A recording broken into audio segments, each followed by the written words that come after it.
7ই November হচ্ছে আপনার জাতীয় বিপ্লব এবং সংহতির দিন, তাই তো? এবং 7ই নভেম্বর এই জাতীয় বিপ্লব সংহতি এই দিনে বাংলাদেশের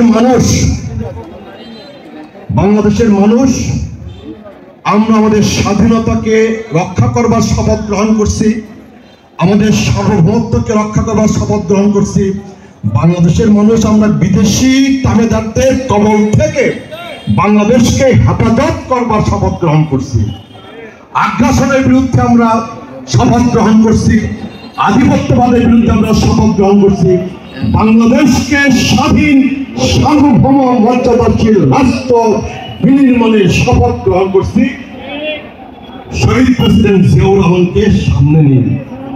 শহীদ প্রেসিডেন্ট জিয়াউর রহমান বিএনপির প্রতিষ্ঠাতা, বাংলাদেশের সবচেয়ে জনপ্রিয় রাজনৈতিক দল, সর্ববৃহৎ রাজনৈতিক দল বিএনপির প্রতিষ্ঠাতা শহীদ প্রেসিডেন্ট জিয়াউর রহমান, তাই তো?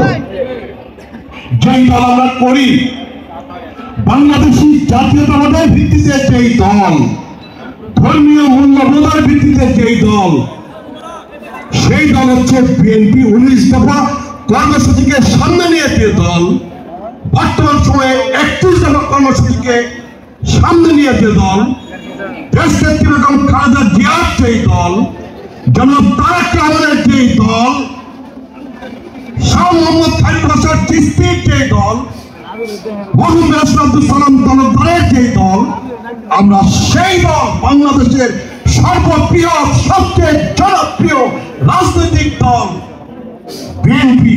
এই বিএনপির প্রতিষ্ঠাতা হচ্ছেন শহীদ প্রেসিডেন্ট জিয়াউর রহমান। তার চেতনার ভিত্তি হচ্ছে ঐতিহাসিক 7ই নভেম্বর, তাই তো? বাংলাদেশের স্বাধীনতা উত্তর বাংলাদেশের গণতন্ত্র হরণ করা হয়েছিল, বাক ব্যক্তির স্বাধীনতা হরণ করা হয়েছিল, সংগঠন করবার অধিকার হরণ করা হয়েছিল, সমাবেশ মিছিল করবার সাংবিধানিক অধিকার হরণ করা হয়েছিল। সে কারণেই সাংবিধানিক অধিকার ফিরিয়ে আনবার জন্য, বাক ব্যক্তির সংবাদপত্রের স্বাধীনতা ফেরত করার জন্য, বাংলাদেশে অরাজকতা বন্ধ করবার জন্য, বাংলাদেশের নৈরাজ্য বন্ধ করবার জন্য, বাংলাদেশে ক্ষুধা দারিদ্র দুর্ভিক্ষ বন্ধ করবার জন্য, বাংলাদেশে একটি ক্ষুধা দারিদ্র মুক্ত সামাজিক ন্যায় বিচার ভিত্তিক একটি ইনসাফের সমাজ কায়েমের জন্য পরিবর্তন অনিবার্য ছিল।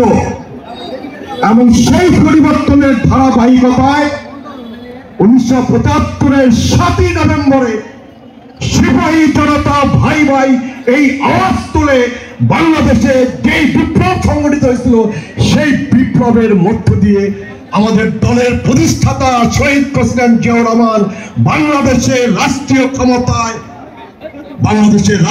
ক্ষমতায় এবং বাংলাদেশের রাজনৈতিক ইতিহাসের পাদপীঠে শহীদ প্রেসিডেন্ট জিয়াউর রহমান তার স্থান করে নিয়েছিলেন।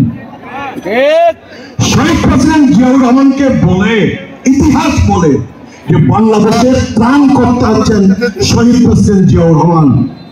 1971 সালে শেখ মুজিব যখন আত্মসমর্পণ করলেন, বাংলাদেশের মানুষ ওই 1975-এর 25শে মার্চে হানাদার বাহিনীর আক্রমণের মুখে বাংলাদেশের মানুষ যখন দিক খারাপ হচ্ছিল, কোন দিশা ছিল না, ঠিক সেই মুহূর্তে শেখ মুজিবের সেই আত্মসমর্পণের পরে ওই চট্টগ্রামের কালুরঘাট বেতারকে কেন্দ্র থেকে মহান স্বাধীনতার ঘোষণাটা কে দিলেন? তৎকালীন মেজর জিয়া। উনি বিদ্রোহ করলেন পাকিস্তানের বিরুদ্ধে। উনি একবারও চিন্তা করেন নাই আর্মির মেজর রাষ্ট্রের বিরুদ্ধে বিদ্রোহ করলে সেই বিদ্রোহ যদি ফেল করে তার পরিণতি কি হতে পারে, একবারও নিজের কথা, পরিবারের কথা চিন্তা না করে উনি বিদ্রোহ করলেন। তারপরে কালুরঘাট বেতার কেন্দ্র থেকে উনি স্বাধীনতার ঘোষণা উনি দিলেন। তারপরে ৭১-এর মুক্তিযুদ্ধের ডাক দিলেন, তারপরে রণাঙ্গনে থেকে ডেট ফোর্সের সর্বাধিনায়ক সেক্টর কমান্ডার হিসেবে রণাঙ্গনে থেকে কলকাতায় বসে না, ভারতে বসে না, রণাঙ্গনে থেকে সশরীরে প্রত্যক্ষভাবে উনি মুক্তিযুদ্ধের নেতৃত্ব দিয়েছেন, মুক্তিযুদ্ধ উনি করছেন। সেই মুক্তিযুদ্ধে বাংলাদেশে ১৬ ডিসেম্বরের পর ৩০ লক্ষ শহীদ আত্মত্যাগের মধ্য দিয়ে বাংলাদেশ ২ লক্ষ মামুনের ইজ্জত সংগ্রামের মধ্য দিয়ে বাংলাদেশ ৭১-এর মুক্তিযুদ্ধের ইতিহাস ভুলে যাওয়ার কোনো সুযোগ নাই। ২ লক্ষ মামুনের ইজ্জত ভুলে যাওয়ার সুযোগ নাই। ৭১-এর পর খালেদা বাহিনীর নৃশংস হত্যাকাণ্ড ভুলে যাওয়ার সুযোগ নাই। খালেদাদের দূষণদের নারকীয় হত্যাকাণ্ড ভুলে যাওয়ার কোনো সুযোগ নাই। ৩০ লক্ষ শহীদের আত্মদানকে ভুলে যাওয়ার কোনো সুযোগ নাই। সেই জিয়াউর রহমান ১৯৭১-এ ২৫শে মার্চের পরে একবার, আবার ১৯৭৫ সনে আগস্ট, সেপ্টেম্বর, অক্টোবরের পরে নভেম্বর মাসে আরো একবার এই বাংলাদেশের স্বাধীনতার জন্য, সার্বভৌমত্বের জন্য, জনগণকে হেফাজত করবার জন্য আরো একবার উনি জাতির সামনে ত্রাণকর্তা হিসেবে উনি আবির্ভূত হলেন। এরই নামতে শহীদ প্রেসিডেন্ট জিয়াউর রহমান আমরা গর্ব অনুভব করি, আমরা গৌরব অনুভব করি। আমরা সেই দলের নেতা, আমরা সেই দলের কর্মী, আমাদের নেতা শহীদ প্রেসিডেন্ট জিয়াউর রহমান। আমরা গর্ব অনুভব করি, আমরা গৌরব অনুভব করি। আমরা সেই দলের নেতা কর্মী, আমাদের নেত্রী দেশনেত্রী বেগম খালেদা জিয়া। আমরা গর্ব অনুভব করি, আমরা গৌরব অনুভব করি আমাদের নেতা, তারুণ্যের অহংকার, আগামী রাষ্ট্রনায়ক, দেশ নায়ক জনাব তারেক রহমান। সম্মানিত মুরব্বিয়ান, মা বোনেরা, প্রিয় ভাইয়েরা, ৭১-এ মুক্তিযুদ্ধ গণতন্ত্রের জন্য, যেই গণতন্ত্র শেখ মুজিব হত্যা করছে, শহীদ প্রেসিডেন্ট জিয়াউর রহমান যেই গণতন্ত্র ফিরিয়ে দিচ্ছিলেন, শেখ মুজিব একদলীয় বাকশাল কায়েম করছিলেন, সংবাদপত্রের স্বাধীনতা হরণ করছিলেন। মুরব্বীদের মনে আছে, তাই না? মনে আছে না? ৭৪-এর দুর্ভিক্ষ মনে আছে না? খুন খারাপি মনে আছে না? রক্ষী বাহিনীর তাণ্ডব মনে আছে না? হ্যাঁ, মনে আছে। শহীদ প্রেসিডেন্ট জিয়াউর রহমান ৭ই নভেম্বরের পরে বাংলাদেশটাকে একটি বহুদলীয় রাজনৈতিক ব্যবস্থায় বাংলাদেশটাকে উনি নিয়ে গেছিলেন, এবং তলাবিহীন ঝুড়ি নামে যেই বাংলাদেশ সারা দুনিয়ায় পরিচিত ছিল, সেই বাংলাদেশটাকে উনি তলাবিহীন ঝুড়ির অপবাদ থেকে, অসম্মান থেকে বের করে নিয়েছে বাংলাদেশটাকে একটি স্বাধীন, সার্বভৌম, স্বনির্ভর, আত্মমর্যাদাশীল একটি দেশ, একটি জাতি হিসেবে উনি বিশ্বের দরবারে বাংলাদেশের সম্মান, বাংলাদেশের অবস্থান উনি কিন্তু আপনার তুলে ধরেছিলেন, মনে আছে? আমাদের দুর্ভাগ্য, আমাদের জাতির দুর্ভাগ্য যে শহীদ প্রেসিডেন্ট জিয়াউর রহমান মাত্র ৪৫ বছর বয়সে উনি শাহাদাত বরণ করলেন। আমি মাঝে মাঝে চিন্তা করি, অনেকবার বলছি, আমার নিজের বয়স হচ্ছে কত, বয়স না বলা ভালো আর কি, মোট কথা হচ্ছে ৩৯ বছর বয়সে শহীদ প্রেসিডেন্ট জিয়াউর রহমান রাষ্ট্রীয় ক্ষমতায় অধিষ্ঠিত হয়েছেন আর কি। মাত্র ৪৫ বছর বয়সে আমাদের জিকুর সমাবেশ আছে না, এই জিকুর বয়স আমাদের অনেক ৪৫-এর বেশি, ৫০ আছে না?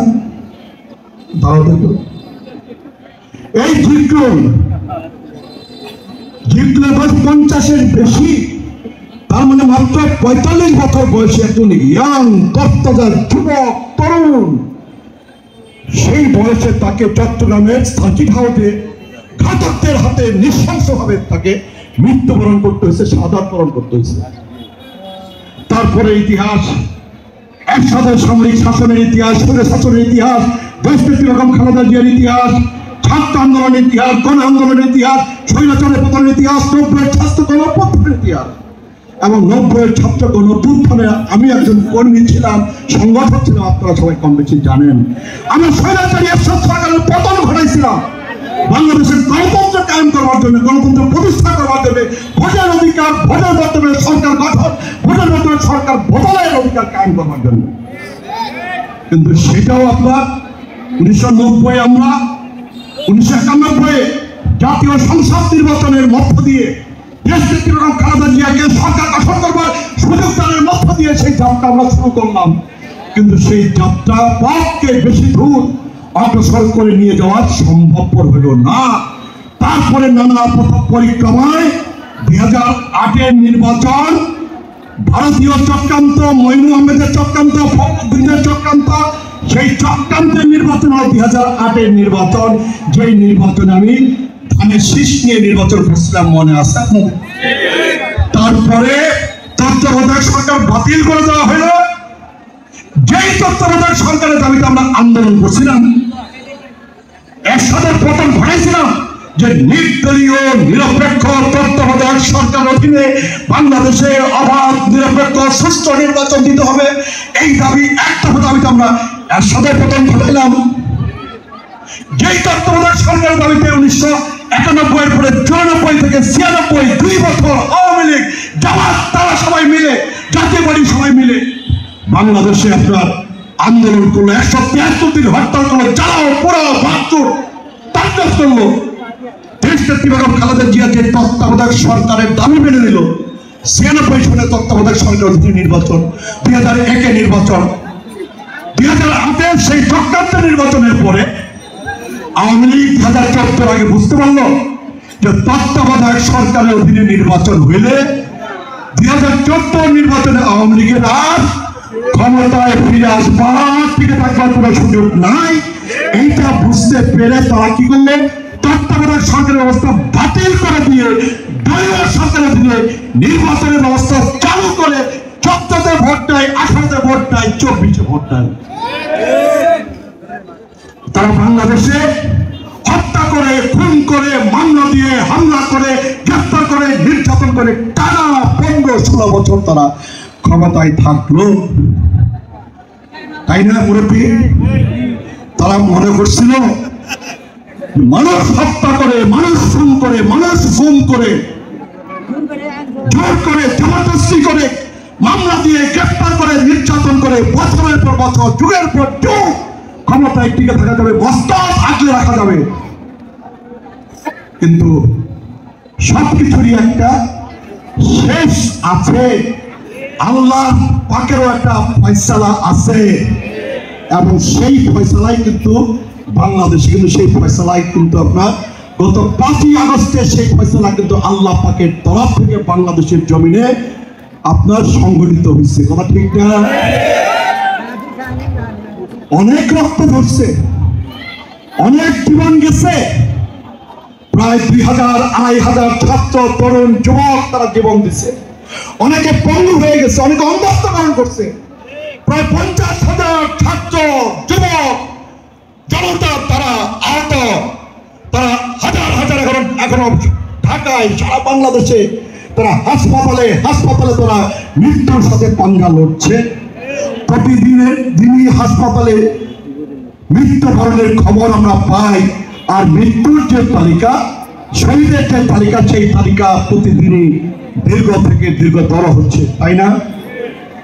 অনেক রক্তপাতের মধ্য দিয়ে, অনেক আত্মদানের মধ্য দিয়ে, অনেক ত্যাগ তিতিক্ষার মধ্য দিয়ে এই 5ই আগস্ট, জুলাই আগস্ট যে ছাত্র গণঅভ্যুত্থান, এই ছাত্র গণঅভ্যুত্থান সংগঠিত হয়েছে, এবং 5ই আগস্টে ছাত্র গণঅভ্যুত্থানের মুখে শেখ হাসিনাকে বাংলাদেশ থেকে পালিয়ে যেতে হয়েছে, এবং বাংলাদেশ আরো একবার স্বাধীনতা লাভ করছে আমরা বলি, আরো একবার বিজয় অর্জন করছে আমরা বলি। এই বিজয়কে কিন্তু হাতছাড়া করা যাবে না, এই বিজয়কে কিন্তু নস্যাৎ করা যাবে না, এই বিজয়কে কিন্তু রক্ষা করতে হবে। বিজয়কে নস্যাৎ করার জন্য, বিজয়কে ভণ্ডুল করার জন্য শেখ হাসিনা ইন্ডিয়াতে বসে, শেখ হাসিনা দলের নেতা কর্মীরা বিদেশে বসে এবং বাংলাদেশেও তারা বসে ঘাপটি মেরে থেকে বাংলাদেশের বিপ্লবকে নস্যাৎ করার জন্য, বিজয়কে নস্যাৎ করার জন্য তারা একের পর এক ভিন্ন চক্রান্ত কর্মকাণ্ড কিন্তু তারা করে চলছে, তাই না? কাজেই আমাদের চোখ কান কিন্তু খোলা রাখতে হবে, চোখ কান খোলা রাখতে হবে।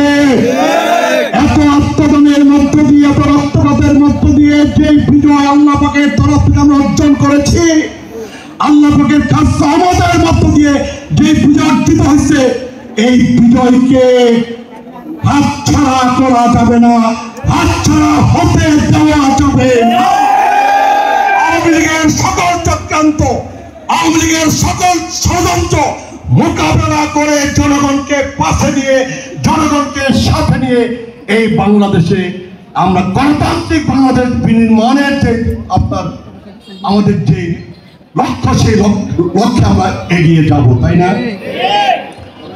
অনেক বেশি দায়িত্ব আমাদের না?